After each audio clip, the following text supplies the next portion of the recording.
I'm Spencer, and this is The Edge, and we're here to talk about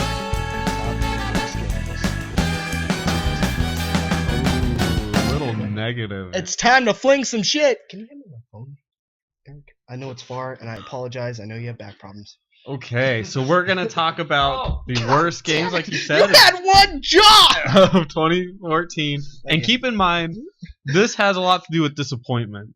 I think that kind of, well, no, it comes into play because we've cried over these. Because I mean, I could list 3 games that are worse than all of these games. I mean, I could list some crappy kids like stupid game that he built in his stupid crummy apartment or whatever. Damn. I could list any of those, but I think what's important to understand here is that these games actually had money go into them. These games had hype. These games had all that kind of stuff. And they had disappointment. And they were not good. Yeah. So I think it's important to understand that. So let's do honorable mentions real quick. Do you have one? I don't. You don't? No. You can't think of one off the top. I have one. How about I can have one that I'm disappointed in, but it's not a bad game. I just need to spend more time with it. As Dragon Age. I need to spend more time with it. It is not a bad game. I know it's a very good game. And we'll play multiplayer and hopefully stream it. Yeah. So look forward to that. Please look forward to it. Oh my gosh, that's Yoshida's thing. Yeah. I was like, please look forward to it. What was I gonna say? No, Assassin's Creed Unity. I reviewed the game and I was generally really positive about the game. I was like, oh, it's gonna work out. It's gonna work out. As long as it's taken to work out to get a full game. You with me? Stretching. As long as the game and the process of fixing all the problems that are wrong with the game, sometimes you're just like, it's like too late. You know what I mean? I was really hyped because I had seen the E3 trailer for it, and I was like, oh my god, like he's so fluid the way he climbs down buildings and stuff, and the multiplayer aspect, all that stuff was cool to me. And I remember showing it off to him like, this is the cream of the crop right here. This is some next gen shit. And I was just disappointed. You know, it was next gen only. So there's like no excuse to why we have a frame rate issue, why I'm falling through the level, you know, out of nowhere, or why I'm stuck in the air running on I've shown producer Eric the video. It's fucking terrible. It's just disappointing because I had such high hopes for it. And I'm just like, God damn it. Like, what can I look forward to now? And then Dragon Age game.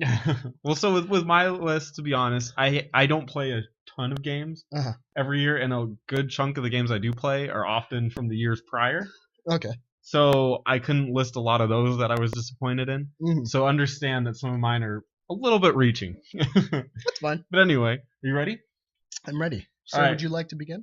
We're going to go 3, 3, 2, 2, 1, 1. Yes. For those that are mathematically challenged, it's us two going just down the list together. Together. Practically holding hands. You guys aren't mentally challenged because you're our wonderful subscribers. That's right. Anyway. So, number 3 for me. 3! I picked Final Fantasy 13. It actually came out on Steam this year. So it's eligible to make my list. The year it officially came out, it also would have made my list. But I'm able to put it in right now. Yay. So Final Fantasy 13, that game sucks. Spencer on his tirade of how much he hates Square Enix, apparently. They went downhill like crazy. And I think it's just... Watch them come out with the new Dragon Quest, and you're going to be like, well, you know what? They turned it around. That's the Enix department. Anyway. Okay, that Square bought out. But yeah, I really don't like that game, and I think it more than 12 did. It really derailed Final Fantasy. Oh god, get out of here. 12 was great. That would definitely be my pick for number 3. Number 3 for me is a game I was really hyped up for, and I was so excited for. I was like, yes, it's gonna be great. And this was kind of earlier in the age, and it got delayed a bunch of months, so there's no excuse. Watch Dogs. Oh. I was very mad about Watch Dogs. And there's a lot of reasons behind it. The biggest reason for me is I felt like it was a shallow game. There's nothing memorable about the game, the cast or anything like that. I remember when I first started playing it, I was streaming it, and I was yelling because I was like, where the fuck do I go? Because there's literally, the mission is like, oh, you have to find a specific guy who has a specific agenda and you have to stop the crime. It's like a tutorial kind of thing. Yeah. I don't know if that guy never popped, but I was looking around for 30 minutes. He might have walked down the block and I had no idea where he was. I was like, who the fuck is this guy? I'm literally profiling everyone and I couldn't find him. Had to restart the whole game, went back through it again, finally found the fucker and went through it. But it's not just that. The game was... It's not just the opening tutorial. Right? That really pissed me off. The game was just felt like it was just sequel bait. It was only leading up. I felt like I just got done playing Ground Zeroes. A longer Ground Zeroes. That's what it was. And, Phantom Pain's coming out in 2 years. You know, like, oh, God. Fuck! You know? It sucked. I hated it. And I remember finally beating the game. Like, they expect you to be emotionally invested. Fuck that! I don't give a shit about these people. Like, turn the game off. Fuck it. I'm done. That was, for me, a terrible game. Maybe the sequel will be better, but I mean, Ubisoft does good with sequels, apparently. I mean, Assassin's Creed 2 was way better than the first one, right? Yeah. We'll see. Maybe they got it. Number 2. And I might catch some flack for this, but now we have subscribers, I can say stuff like that. Thank you, everybody. My number 2 is Pokemon Ruby and Sapphire, the remakes that came out this year. Damn. Yeah. I played those games, and I realized that game sucked 12 years ago. That game is no better now that they put a fresh coat of paint on it. Damn. Yeah, everyone quit after Gold. Everyone that knew what they were doing. And now they're playing Ruby. It's like, it's not suddenly a good game. It's still just boring. The graphics are disappointing, in my opinion. God. They could do so much. You could be mad at a game, but if you're disappointed. They could do, yeah. They could do so much with this genre. This series. And they just milk it for what it's worth and expect people to buy it. And guess what? I bought it. And guess what? I'm not happy with it. Anyway, I'm done. My piece. One thing that we did forget to mention about our rule is that these are games that we played at. Did we already say that? Right. Oh, no, we didn't say it. We had to have played these. We had to have played these games. So, yeah, Rambo should be on the list, but I've never played it. I don't think he has either. So, yeah, sorry. Or, wait, was Ride to Hell? That was last year. Shame on that game. Anyway, number 2 for me is actually a game that the previous iterations of it, I didn't really get to play too much of, and I was just kind of like, I played the first one that ever came out. I was like, whoa, this is interesting. What the fuck's it about? And past that, you know, they had like a gold version of it, and you know, I didn't really care about that. But it's Thief. Interesting. I heard good things about that game. No, it was bad. Like from a what's it called standpoint, from a you know, a game that's literally about sneaking around people. The AI needs to be really good. You know, they need to be smart. Because you don't feel like you snuck into a mansion unless you earn that shit. Hey, I fucking maneuvered around these fuckers. I kept a steady flow of movement. Damn, I'll be damned if I didn't fucking use those firecrackers properly. Or, you know, whatever the case is, to avoid these guys, right? Like in Metal Gear Solid or Last of Us, for instance. Man, I got around all 8 of those clickers. I only died 5 times, you know? Like, you feel rewarded, you know. It's the same thing with the puzzle, you know. Hey, I beat the puzzle, all the facts are here, but I beat the puzzle because I'm smart. You know, you feel validated. Thief SMRT, I mean SMART smarte. But the thing is with Thief, that wasn't there. Like, the level design was bad. A lot of people talk about level design, it sucked, but I just couldn't get into it because I didn't like the main character. I did not like the voice acting.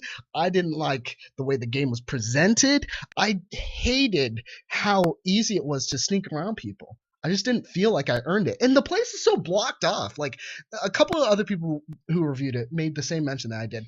The place, you feel like you're in this expansive world. Like, oh shit, I could climb that rooftop. Nope. Invisible wall. Holy shit. Fuck it then, you know? Like, you can't, it's stupid. I didn't like that about the game at all. That's my number 2. All right, move on to number 1. And not many people are gonna have heard of my game, but if you have, that's great. But there's a big reason why it's my number 1. What's that? A Bird Story. Damn. Let's use some history here. Steam is known for its indie games. Oh shit! It has a lot of indie games that it comes out with, and one that came out, I believe it was last year, is a game called To the Moon. Which, if you would have asked me last year, one of my top 5 games of the year, it would have been To the Moon. Would have been on that list. All right. It was a fantastic game. It was about people whose job it was to let somebody on their deathbed relive one of their last memories, or not relive, but create a new memory for them. Oh, cool. Of one of their dreams. I would totally be a celebrity. And the thing about it is, though, is that once you did it, they died. So they were basically having one last really amazing dream, and then they died. Dying in nirvana or ecstasy. Right. I want to bang all the bitches. This game was so moving. It had a lot of gameplay elements into it. It was more of like almost a visual novel, but there was tons of interaction. Okay. There was like you had to solve puzzles to get them to, because you had to go backwards in their brain to piece together how this guy wanted to go to the moon.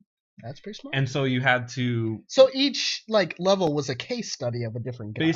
Of different stages of his life. Oh, it's the same guy, but different stages. Going backwards in time. That's cool. Through his memory. It was a brilliant game. The music was fantastic. It had a good sense of humor. I'm going to have to check that out now. You should. I totally recommend it to anybody. Here's the problem. This year they came up with not a sequel, but it's supposed to take place in between that game and its sequel that's still coming. And it's a game called A Bird Story. My problem with this game, it's about a boy who basically becomes friends with a bird. And the bird, he's a lonely boy, which I absolutely hate that concept as it stands. But I guess you weren't a lonely boy. You a lonely boy. Am I supposed to feel sorry for every kid because he's lonely? Like, what kid doesn't go like, I'm alone in the world and blah, blah, blah. Like, I don't feel bad for that at all. I don't have any sympathy for that. So this boy makes friends with a bird, and he has to, he learns to do whatever to be happy or whatever. Here's the deal. There was no gameplay in this. Really? It was literally... It was Gone Home?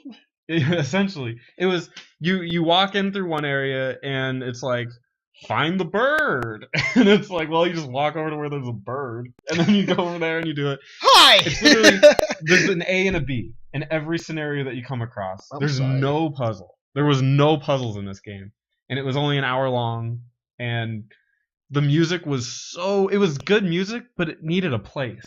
And this music, they just fit it into every scene. It was over dramatic.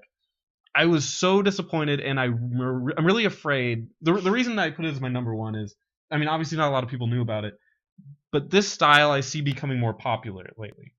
With these story games. Yeah. And I think they look at Telltale, for instance, and they take it to an extreme. Right. They take it to where, let's not have any gameplay. Let's just make it basically a movie that they think that they're playing. I'm going to market my movie on Steam. And that's what I'm afraid of. And so I think this game was awful. So do you think they should put up like a subgenre to be like by the way, you're not playing. Yeah. Check out our movie selection. It's in Super Nintendo looking sprites. Oh, really? So it's like, it's not even a good looking movie. I mean, it's good for what it is, but it's, you know what I'm saying? So I know what you're saying. I put this as my number one the biggest disappointment, and I'm afraid of what this could mean for indie games. Because this is not really acceptable. So, that's my pick. Go ahead. Whoa, that's some powerful shit. I mean, you just... Damn. Sonic Boom. Sonic Boom, Rise of the Lyric. God damn. See, we had talked about it, and I was like, this game sucks. I gotta play it. Holy fuck! The only saving grace in this game is that it's sometimes stupid funny. Some of the shit that they say is kind of stupid funny. Frame rate issues. I can pause the game and beat it. Did you hear about that? No, I didn't know that. So you can jump somewhere, right? And I've seen this on a bunch of like gameplay things. You could jump, right? Say you want to like take a shortcut through a level. Jump, pause the game, unpause it. It resets your jump. So you're actually further up. So you can pause, unpause. You can continuously do it and get to another side of the map. I've never heard of that shit before. I'm like, oh my god. Like, this is nuts. Graphically terrible. fucking Knuckles is roided out, and I really can't stand that. Why the fuck? Muscular Knuckles? I get it. The whole thing is like they're like descendants of the actual like Sonic and Knuckles and Tails and all that stuff. Oh look, they're still friends though. Fucking bullshit, okay? Because if that were the case, then Sonic, the descendants of Sonic and Amy should have been related, because you know they were gonna fuck at the end of their little cycle. All right, it doesn't make sense to me why that game was so bad. Yeah. Why does Sonic jog? he doesn't gotta go fast. He's no gotta go fast. Like it's fucking terrible. I think the last good Sonic game besides Sonic 2 Battle was we are uploading. Okay. was Sonic Adventure on the Game Boy Advance. Like that series was fucking amazing. It brought back the whole, like, you gotta be fast. It gave you the whole stylistic, like, you can do, like, tricks off of ramps and stuff. Like, it was hardcore. Sonic Battle was pretty good, too. I actually liked Sonic Battle. But, or was it Sonic Battle or Sonic, like, Arena or some shit? Whatever. It was fun. It was like Sonic Smash Bros. As a non-Sega person, I don't have a whole lot of input on this. So. Well, you were sheltered, so let me explain. My parents loved me. We went Nintendo. Wow, you can rightly fuck off. But the thing about Sonic is, like, it's like you know what it is? It's like watching Superman grow up and slowly, like, he's just sitting on the couch, fat and just drinking beer, and you're like, "Come on, get off your ass, go save Metropolis." And he's like, "No thanks, I don't want to do that." And that's what Sonic Boom has turned it into, and it's fucking sad, and it's fucking depressing, and I am mad that has ever money went into that, and they're like, yeah, good idea, Knuckles buff, I like it. Like, no, he should be ripped. That game killed Sonic. I don't know if they'll ever come back. Now the TV show, I heard, is actually kind of funny. And so's the game. Sometimes it's like stupid funny. Like they have stupid jokes that you're like, I guess, you know. But worst game of 2014. I'm Spencer, and I'm sad now. And I'm producer Eric. Thank you for joining us. Be sure to join in the discussion in the comments below. Like this video and subscribe to our channel. We produce new videos every week. I'm matching up with you now. I'm trying. Like I am sad now. It's my childhood, man. I didn't realize it until I did the Super